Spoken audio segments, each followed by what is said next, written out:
What the f?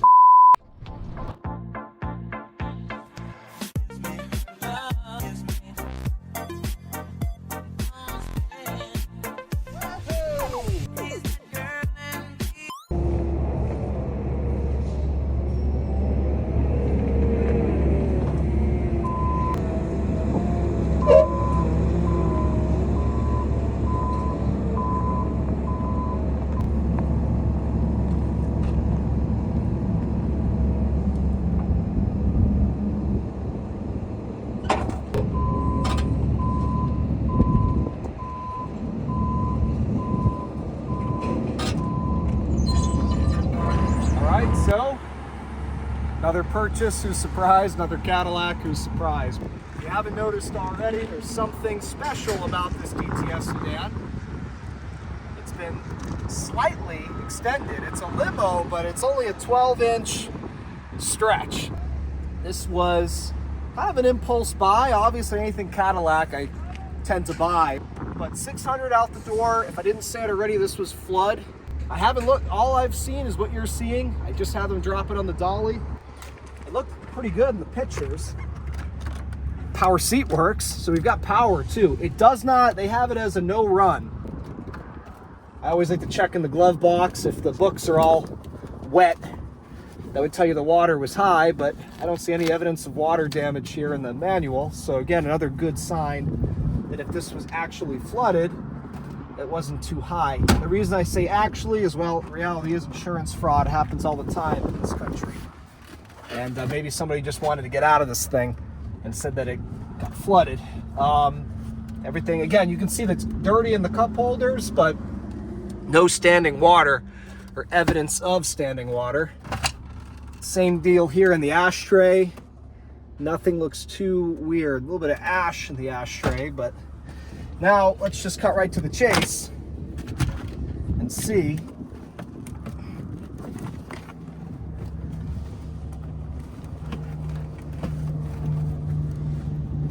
Maybe, it's got, it's a little, I mean, not really. I don't know if it doesn't feel wet at all, to be honest with you. I'm not saying that it didn't get wet, but okay, yeah, it's a little bit damp. So yeah, I mean, I figured based on what I saw in the pictures that this was probably a real low, maybe it got a few inches of water in it. That's all it takes for an insurance company to total out a vehicle for water damage. But carpet padding is a little damp. So, as I figured, it had to have some water damage, but that's probably the extent of it. It probably had, the more fresh water a flood is, the harder it is to find a water line because you don't have all the crap in the water. So we probably won't even find one. I don't know if it's on a Copart marking. Again, if I had to guess, the water line's probably this, very low. So that's good. And again, the fact that the power seat works, at least on this side, obviously what I'm gonna have to do is pull the carpet out, clean everything. But in the power seats and everything work, it makes life a lot easier. And now we're gonna figure out hopefully why this doesn't start. Is it a computer or something that got wet? Or maybe it just didn't start for them and it'll start for me, we'll see. A little bit of water right here, that's really recent. Like probably when it's raining, some water must be getting past the weather stripping. Obviously, the custom work have problems like that. But you can see a ton of leg room here. And what's funny is I won this and Cartier, or well, a Lincoln Town Car, the long wheelbase Cartier L, on the same day. I bought two long wheelbase kind of limo used cars in the same day. But this one definitely has a little more room than the Cartier L. This is quite a bit of room. You see it's got the headphones here so that whoever was being chauffeured could watch something on the TV here. This was in 2006, so obviously we weren't really in the smartphone tablet era just yet. Nowadays, probably they would just put a tablet here. But I thought this was really cool. I'm curious to see how this drives with the heavy-duty chassis. If it feels more like a classic Cadillac than a more modern front-wheel drive. If it feels heavier and sturdier. And for the price, I mean, again, I just had to buy it. But beautiful black headliner. We've got the mirrors in the back here for makeup. You know, I got to get ready for the camera. Super cool. You got some real wood accents here. They're showing a little bit of wear, unfortunately, from the Florida sun. But overall, the interior is in really nice shape. Let's see. I'm doing a pretty quick check over. We'll try to start it, of course, but while I'm out here on the other side of Florida, I'm going to run some other errands and things, so we're not going to stick around here too long. From the coach builder here, when they modified the car, they put these kind of stickers. Maybe this is our reason it won't start. Maybe the battery doesn't have much juice. This feels, it's hard to say. It's a little bit damp. Hey, look at this. 16 millimeter and a 10 millimeter. It's a score right there. Already getting my money back. We'll see if there's an issue here that would explain. I mean, everything looks good. The fuse box, stuff like that. Again, whatever water got in here, it certainly wasn't much. Not enough to do any major damage, at least from what I can see. We got power. Now let's see what happens if I try to start it. Weak battery. Okay, I've had the booster on for a few minutes, just in case it does start up. I want to be able to, well, I guess I should probably check the oil and stuff. I'm sure it's all fine. There's something in there. Make sure that it has coolant. It's the basics. I might have tried to jump it, but obviously don't get too good of a connection here. Yep, full. And for all the North Star haters, it's a 2006. This is the redesigned North Star. These don't have the problems with the head studs, bolts, and gaskets, so. That battery is really dead. Okay, I'm gonna put my own battery in and we'll see what it does. Oh, one more thing though. Power seats work. Pulling this interior is gonna be a dream. It's gonna take me 10 minutes. Different battery, 2016 battery, so might explain why she ain't got enough heart left in her to crank this thing over. Now let's see. Fingers crossed. Knock on wood. Come on, baby.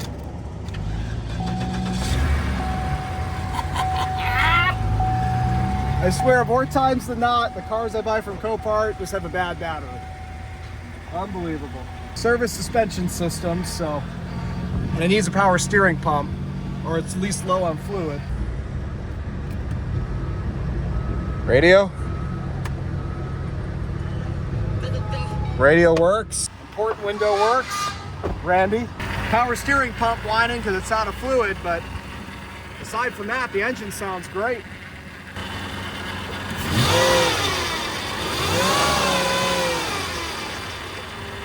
So there we go, a no run, just with a really dead battery. Even with my booster pack, it wouldn't crank it over. So I've got her strapped down. I got some errands I gotta run before the day wraps up, but after that, we'll take this thing back to my shop and really dig into it there. Maybe today we'll clean it up and call it done. Okay, here we are in one of my havens of broken Cadillacs and flood Cadillacs. A lot of flood caddies in here. Kind of a flood Cadillac, the blue SRX there. Most certainly a flood Cadillac, totally underwater. If I haven't shown you this, guys, this one, you'll see it sooner than later, or probably later than sooner. Flood DTS convertible, flood DTS convertible, flood Alante. And speaking of DTS in terms of the chassis, 06 to 11, so we've got a custom DTS here and a very custom, well, this is probably more custom. We're considering how much work was done. I don't know, they're both pretty equally modified, but Coach Builder's DTS convertible. And then we've got another coach built by a different coach building company, but the 12-inch stretch coach limo here. So I've got about an hour till it gets dark. I just want to pull this thing off the trailer, give it a wash. I got some power steering fluid on the way here. And I want to just try taking it out for a drive, see how she does. It's dark, but I just had to see what was hiding underneath all that Copart dirt. And boy, oh boy, am I not disappointed whatsoever. In fact, I'm pleasantly surprised for a near 200,000 mile been in Florida, a black car. It's now almost 20 years old. The paint still shines beautifully. Even in the areas where it's drying, it's not just the water effect. This paint is perfect in this car. It doesn't even have any swirl marks. Clearly this was used in a livery type setting where it had to be kept looking tip top, because the finish is just beautiful. Absolutely beautiful. Clean headlights, clean everything. Super, super happy with how nice this thing really is for what I paid for it. And by the way, it runs and drives great. You can see where my trailer is over there. I drove it over here to wash it. But this is really driving me crazy. And one of the reasons I was so happy to buy this thing is that it had the center caps, because they're expensive and hard to find. And I somehow lost one. The wheel that was on my trailer, somehow I lost it, and I drove over an hour from Copart to my shop. So I've got quite a range to go check. And probably it fell in the middle of the road and somebody ran it over and now it's destroyed. But at least I need closure, if nothing else. And the engine bay, I just hosed it down real quick. Power steering situation, I figured out this high pressure line, the line here going behind the motor must have a pinhole in it or something, because when I filled the fluid up, it started spewing in the back. So no big deal, I'll change that out soon. And that, as far as I can tell, is the only repair that this Cadillac needs, besides just a little bit of a detailing after the flood. But I will go ahead, jump in it now and show you quickly as I drive it over to my unit over there. Then I gotta go hunting for that center cap.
Well, I didn't find my center cap. I did find this center cap off of a semi-truck of some sort, and it kind of fits. Obviously, I wouldn't actually use that, but at least I found a center cap. I'm gonna pop out the other ones so I don't lose them in the event of hitting any bumps here towing this thing home. I put her up on the trailer, going to strap her down, take her home, and then the next week or two I'm gonna end up finishing this thing out, just cleaning the interior, getting all the water out of it, or the residual water, you know, drying out the carpet and stuff, and taking this thing for its salvage inspection. Should pass with flying colors. Okay, so today is my first real drive of the DTS Limo here. Really didn't have to do much to this car. As you guys have seen, I pulled out the working seats up front, so that was real quick and easy. Not a center console car, so I didn't have to worry about removing a center console. Pulled up the carpet, gave them a real quick cleaning. They weren't dirty. I don't think this was salt water from what I could see, so I just gave everything a very general cleaning. I let it dry, and then once everything was dry, threw it all back in, and that was it. Probably I didn't even have to do any of that, but obviously I like to go the extra mile with these cars, and I have to worry about future rust or future odors. So now I'm doing the next step, and it will be the final step with this car, besides me just driving it, hopefully without issues, and enjoying it, which is taking it for the rebuilt inspection. But this again is my first time really driving this. I only drove it around the parking lot of my shop, and I drove it onto the dolly. From that point, drove it off the dolly, and then, you know, moved it around my property, but never drove it like I am now. It seems to drive well. I mean, what you'd expect from a pretty well-maintained livery vehicle. And everything feels good in this car. I noticed when I was underneath it the other day that it has new struts up front. The steering is very tight in this car. I don't know if it's had any front end work, but it feels tight like a 70,000 mile car, not a 178,000 mile car. The AC is ice cold. It keeps temperature just fine. Getting on her a little bit here because the gas station's right up the street. Barely, that's not even half throttle. And, you know, she's shifting fine, doing everything the way she should. Okay, so the results are in, and as you can see here, I have been issued a rebuilt title. You can see I also have the sticker here. It shows it's been inspected. I've driven a lot of these 2006 to 11 DTSs. This one feels much more beefy. It feels like a classic rear-wheel drive body on frame Cadillac. It's not body on frame. This is still unibody, but there's a bunch of strengthening underneath the car. Bunch of square tubing and stuff. Then you got the big 8-lug setup on this car. So it feels like a big old Cadillac. It's pretty cool. And now this has joined my daily driver fleet. So that's gonna do it, guys. Thanks for watching. Real quick, easy rebuild on this car. I love the ones like this. I bought it cheap. The repair was easy. Everything went smooth. They don't always go this way, so certainly I am always grateful when they do. Thanks for watching. Keep an eye out for the next one.